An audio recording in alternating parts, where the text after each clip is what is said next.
Okay, so here we are at Thurso. Heading towards what I think is the centre. There's the Royal Bank of Scotland down there. I've just got off the train from Inverness. Well, really it was from Perth. Over 6 hours on the train in total. If you include the 10-minute connection I had in Inverness, so not much of a break. I suppose I stretched my legs for all of 2 minutes to get from one platform to the other. Oh, this is rather nice. Little park in the middle. Some important figures from the history of the town. This is, of course, Great Britain, the island of Great Britain's most northerly settlement. So each of these kind of things are the most northerly bank that you've got on the mainland that we can see down there. Unless there's another one. In the town, the most northerly local fish and chip shop I can see across the road. So great excitement. I'm pleased to be here. I've only got an hour and then I'm catching the bus to John O'Groats. Now, I did say there was a tourist information centre somewhere, and that's what I want to do. I want to go there and find out where I catch this bus from. I do not want to miss it. They're not that frequent. I basically got one chance if I'm going to use public transport. Well, the aim of this challenge was to use public transport, and I include a plane in public transport, to get from Land's End to John O'Groats, from the Isle of Wight and then back to the Isle of Wight. So, I'm going to try and avoid using a taxi if I possibly can, but you never know. Oh, there's a Northern Bites there. Well, I've had my meal deal and I had breakfast this morning, so I won't go in there, but I wouldn't mind a cup of coffee, that's for sure. It's a while since I've had my breakfast coffee. Right, the Thurso pop-up shop. There's nothing to pop up in there by the looks of it today. Bread and breakfast for. Right, is this the centre of Thurso? Is this the heart of the town? We've got two Banks of Scotland. God, must be loads of money swilling around this place. Bank of Scotland number 1 over there. Bank of Scotland number 2. Right. This must be the heart of the town. Let's go and find this tourist information shop. So tourist information, oh yes, North Coast Visitor Centre is straight down this way, 2 minutes according to Google Maps, through the pedestrianised area. North Coast Florists. Now you'd have thought if they would be open it would be at this time of year. Surely nothing grows in Scotland in winter. What have we got here? Got some sort of registration office. If you want to get married, that kind of thing. Or if there's coffee in there. I've just passed another cafe. There's another cafe. Oh, that one looks shut as well. I don't know if Wednesday is early closing day here. Seems to be quite a bit shut. But not this music shop. Pentland music. Fine range of violins and guitars, it looks in there. Right, where's this northern... oh, there it is. Seems to be in an old church or something like that, or at least some rather it's got an impressive facade of stone. So, Spellbound Caithness. Oh, the home of magic. There you are, get your Ouija board from there, that kind of thing. Right, okay, telephone box that actually, oh my God, this is something you don't see very often. It's actually got a payphone inside. Now, whether it works or not, I don't know. That's the first one of those I've seen in a long, long while. Right, let's get into this visitor centre, see what's what. Right, apparently that wasn't tourist information, but very helpfully, the man inside. That was directing me to the bus stop. He thinks it's just round the corner here, and it should have the times on, which I will double check with the ones I've got. on the app and see if they concur. I think it's at 3:36, and which is in about 40 minutes time. So what can I do in 40 minutes? I just want to double check those bus times before I do anything. Yeah, that Northern Visitor Centre looked good. It's like a museum. You had to pay to get in, not very much. I wish I could. I was tempted just to pay and have a very quick scoot around, right? I wouldn't do it justice. So I'll have to see you next time. Now, here's the bus stop. Let's see what's what here.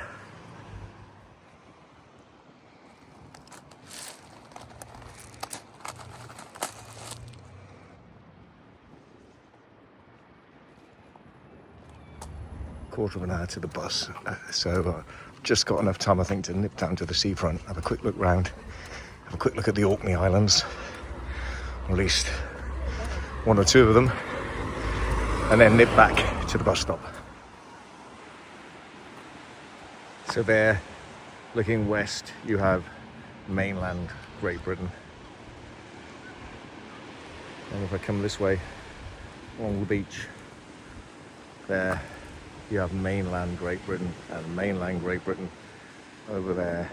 But over the water, over there, we have another one of the British Isles. I don't know which one it is, but one of the Orkney Islands. I guess is the southernmost Orkney Isle. Now I don't know whether these kind of paddleboardists intend to go there on their paddleboards. I would not suggest it. I think they're just messing around in the shallows here. Anyway, I am heading that way on the bus to John O'Groats. Right, come on, let's go. I better catch that bus.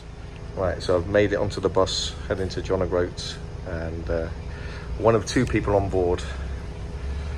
The other one being from South Africa, so it doesn't seem that popular a service for the real local people. They're obviously done and dusted with John O'Groats. They don't care. So we're almost there, just by the CV Hotel. Now, coming down past these fields with hay rolled up in them into balls, and now heading down past the field of sheep on the right-hand side there to John O'Groats himself. Look at it. We can stay in these. The next stop is John O'Groats bus stand, where this service terminates. Thank you for travelling with Stagecoach. Thank you, Stagecoach, for bringing us here. Here we are at John O'Groats. Let's see the sign, like there was at Land's End. Right, the sign. Very good. Quite a few people here. Probably not as busy as early on in the day.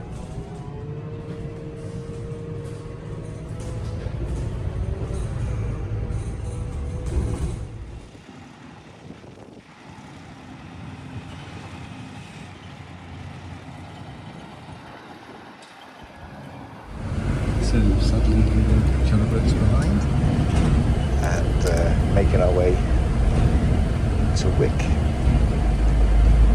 where I'll spend the night before heading to Inverness tomorrow. So somehow my friend Lawrence thought it was a good idea to come and watch Wick versus Brora. Here in the Highland League, or is that what it's called, the Highland League? Tense game, not sure of the score. 0-0. Highly competitive, top class entertainment. Oh. Referee's a little bit pernickety. That's my summary of my punditry so far, based on virtually no evidence, but I think I ought to say that. Obviously, we want the team in red. The other team look like they're too much like Newcastle for my liking.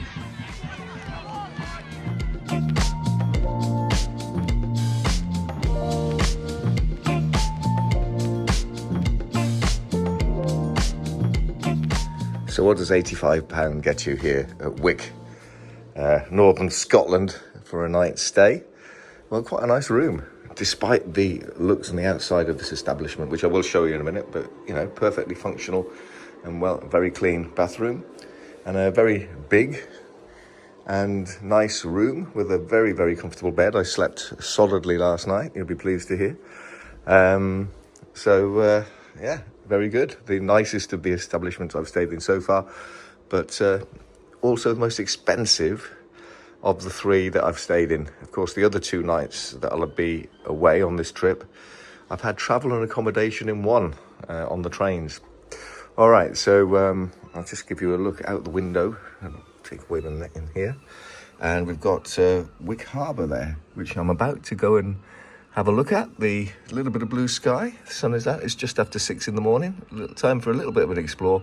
I'm on the 8 o'clock train to Inverness, so I haven't got long here. But enough time, I think, to have a quick scoot round before breakfast. So, Wick, Scotland. Look at this, the stone, the local grey sort of stone. Very distinctive. Although it's got Pebble Dash there on the Citizens Advice Bureau. But this is where I've been staying. Not here, with the green painting, but here, the Camps Bar. Now, initially, it didn't look too promising when I arrived, but I was pleasantly surprised by the room. So if you are in Wick, you know, I can recommend it. It's very comfortable. All right, now, where shall I go for a little walk this morning? We're at the harbour here. I can go left, or then cross the bridge and go right a little bit. I think I'll go left first. I'll just have a stroll along here. I met some friends last night who I last saw in Doha. We had a very nice meal at the Spice Tandoori here, very conveniently placed for the accommodation. So it was absolutely brilliant seeing them again. Right, let's onward, past the laundry. Right, let's see what else is available here in Wick. As I stroll out, I guess, towards the coast facing the sea here. We're just on a little inlet. Unfortunately, Ogie's Kebabs is not available for breakfast this morning. Well, at least not yet, at 6:15. And no, in fairness to the laundrette, that is open 24 hours.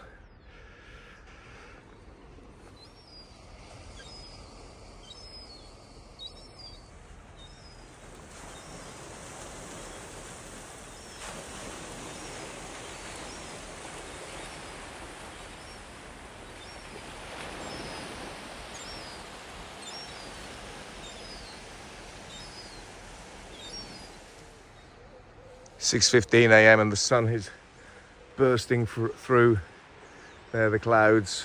Nice dramatic light over the harbour here as I'm on the bridge and look down the river.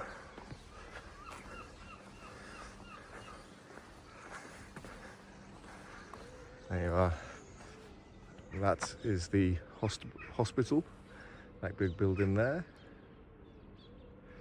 which is close to the railway station where I'm heading to later. And I think what I'll do now is try and find out if you can get a cup of coffee at Wick, in Wick, at 6:15 in the morning. Is there anywhere open? All right, let's go and find out. I'm going to go through the beating heart of the town in a moment. So here's a nice map. You've got the John Alexander MD Memorial. You've got a campsite. You've got some water features. You've got compass. You've got the East Caithness Community Facility. Pulteney Town People's Project, whatever that is. Old Pulteney. A whiskey distillery. A pilot house. North Baths. That looks like an open air pool. Iron Welly. No idea. Castle Sinclair, that looks like a ruin. You've got Nucleus. You've got John O'Groats Airport. And you've got a war memorial. I'm not sure how what war it's commemorating, but not the normal attire there for the statue of a 20th century soldier. Anyway, and there's the old Wick Castle. So all good stuff. If you're in Wick, those are all opportunities that you could take to see things. Right, I'm now entering the pedestrian zone of the shopping centre here at Wick. I'm rather hopeful I might be able to grab a coffee somewhere, but we shall see. Given its early hour, got automatic ballards, you've got a pharmacy. Now we've got highway maintenance around. Surely these guys need a morning coffee, so surely something is open. The Crown Bar, it doesn't look like it's open until quite a bit later. M&Co there. Now I was kind of hoping that might show, if not open, just be showing some signs of life. But I see it's 9 a.m, which is no good for the morning food for that establishment. Right, I don't really need a sofa, not this time. That's quite neat. There's this wood. Yeah, so you can sit on this wooden sofa like a bench. M&Co, seen better days. Or is that? That might be another one. Maybe this is M&Co, but this one also seems to have seen better days. Now, so far, most of the shops in Wick seem to have actually shut down. Very sadly, a lot of the British high streets, obviously with the competition from online, etc. The traditional stores have suffered somewhat. No sign of any coffee sort of place here. Right, given the very short amount of time I've got,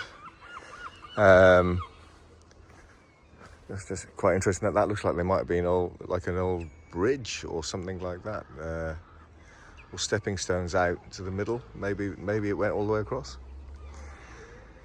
All right, there's an island in the middle, but I can see there's a nice walk along the banks of the river here. Very picturesque, lovely mid-August morning.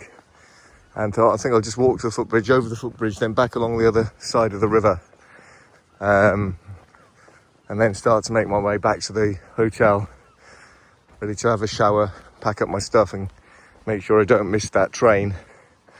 Over 4 hours on the train this morning.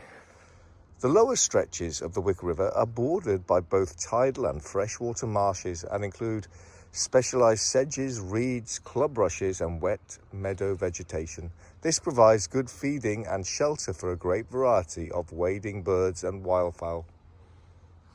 Good to know.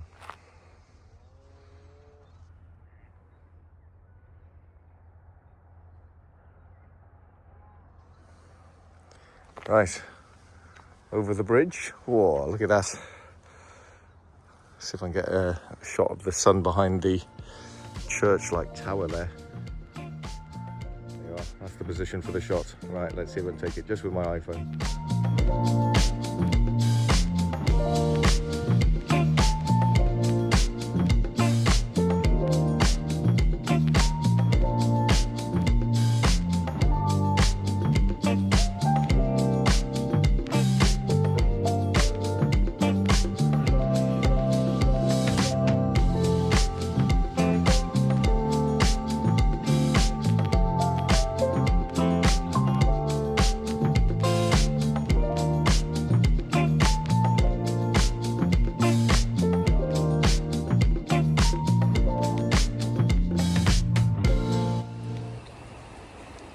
The river a bit faster flowing through the under the bridge there and out towards the sea.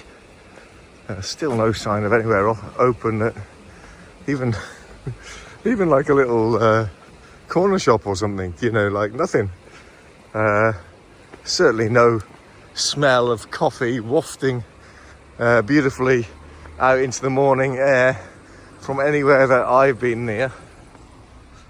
Disappointing. Not the Premier Inn, but the Premier store to the rescue. They've got bacon sandwiches. They've got all sorts in here, including a coffee machine. So thank goodness for this. So I arrive at the station here at Wick, ready for my 4-hour and something journey to Inverness. Let's have a quick look around the station. This plaque was unveiled on this 2nd of November by Jamie Stone MP. And 28th of July 1874.